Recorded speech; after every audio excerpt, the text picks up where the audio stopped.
निर्गमन अध्याय 34। फिर यहोवा ने मूसा से कहा, पहली तख्तियों के समान पत्थर की 2 और तख्तियां गढ़ ले। तब जो वचन उन पहली तख्तियों पर लिखे थे, जिन्हें तूने तोड़ डाला, वे ही वचन मैं उन तख्तियों पर भी लिखूंगा।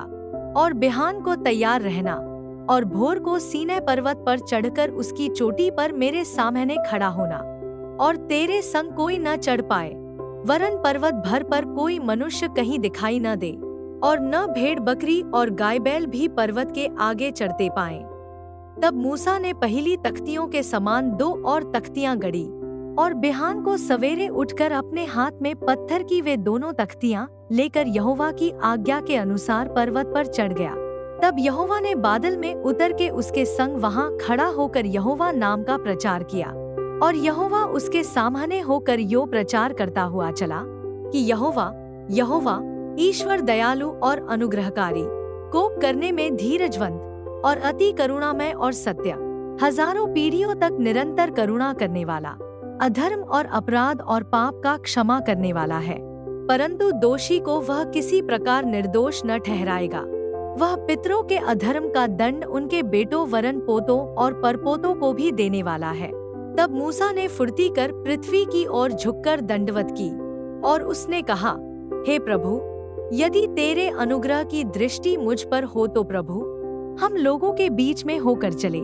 ये लोग हठीले तो हैं, तो भी हमारे अधर्म और पाप को क्षमा कर, और हमें अपना निज भाग मान के ग्रहण कर। उसने कहा, सुन, मैं एक वाचा बांधता हूँ। तेरे सब लोगों के सामने में ऐसे आश्चर्य कर्म करूंगा जैसा पृथ्वी पर और सब जातियों में कभी नहीं हुए।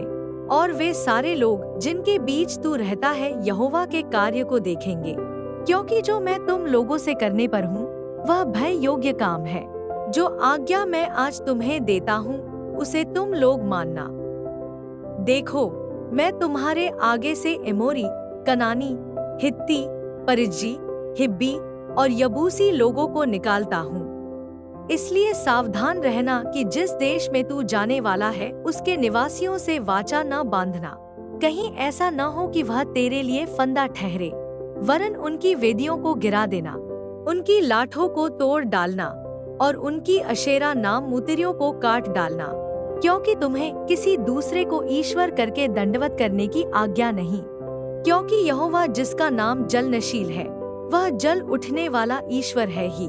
ऐसा न हो कि तू उस देश के निवासियों वाचा बांधे और वे अपने देवताओं के पीछे होने का व्यभिचार करें और उनके लिए बलिदान भी करें, और कोई तुझे नेवता दे और तू भी उसके बलिपशु का प्रसाद खाए, और तू उनकी बेटियों को अपने बेटों के लिए लावे, और उनकी बेटियां जो आप अपने देवताओं के पीछे होने का व्यभिचार करती है तेरे बेटों से भी अपने देवताओं के पीछे होने को व्यभिचार करवाएं। तुम देवताओं की मूर्तियां ढालकर न बना लेना।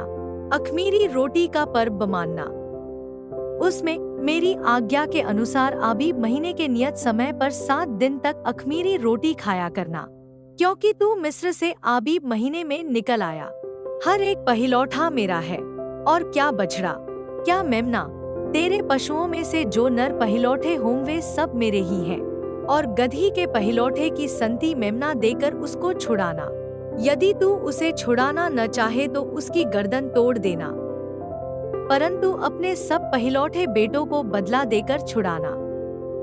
मुझे कोई छूछे हाथ अपना मुंह न दिखाए। 6 दिन तो परिश्रम करना, परंतु 7वें दिन विश्राम करना, वरन हल जोतने और लवने के समय में भी विश्राम करना।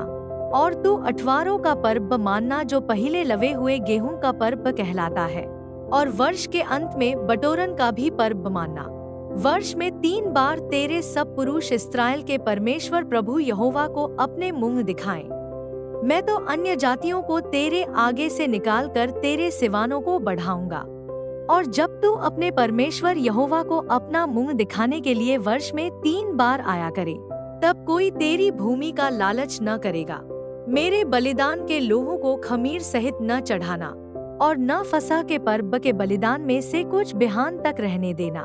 अपनी भूमि की पहली उपज का पहला भाग अपने परमेश्वर यहोवा के भवन में ले आना। बकरी के बच्चे को उसकी माँ के दूध में ने सिझाना। और यहोवा ने मूसा से कहा, ये वचन लिख ले, क्योंकि इन्हीं वचनों के अनुसार मैं तेरे और इस्राएल के साथ वाचा बांधता हूँ। मूसा तो वहाँ यहोवा के संग 40 दिन और रात रहा, और तब तक न तो उसने रोटी खाई और न पानी पिया। और उसने उन तख्तियों पर वाचा के वचन अर्थात 10 आज्ञाएं लिख दी। जब मूसा साक्षी की दोनों तख्तियां हाथ में लिए हुए सीनै पर्वत से उतरा आता था, तब यहोवा के साथ बातें करने के कारण उसके चेहरे से किरणें निकल रही थी, परंतु वह यह नहीं जानता था कि उसके चेहरे से किरणें निकल रही हैं। जब हारून और सब इस्राएलियों ने मूसा को देखा कि उसके चेहरे से किरणें निकलती हैं, तब वे उसके पास जाने से डर गए। तब मूसा ने उनको बुलाया और हारून मंडली के सारे प्रधानों समेत उसके पास आया, और मूसा उनसे बातें करने लगा। इसके बाद सब इस्राएली पास आए, और जितनी आज्ञाएं यहोवा ने सीनै पर्वत पर उसके साथ बात करने के समय दी थी, वे सब उसने उन्हें बताईं। जब तक मूसा उनसे बात न कर चुका, तब तक अपने मुंह पर ओढ़ना डाले रहा। और जब जब मूसा भीतर यहोवा से बात करने को उसके सामने जाता, तब तब वह उस ओढ़नी को निकलते समय तक उतारे हुए रहता था। फिर बाहर आकर जो जो आज्ञा उसे मिलती उन्हें इस्राएलियों से कह देता था। सो इस्राएली मूसा का चेहरा देखते थे कि उससे किरणें निकलती हैं, और जब तक वह यहोवा से बात करने को भीतर न जाता, तब तक वह उस ओढ़नी को डाले रहता था।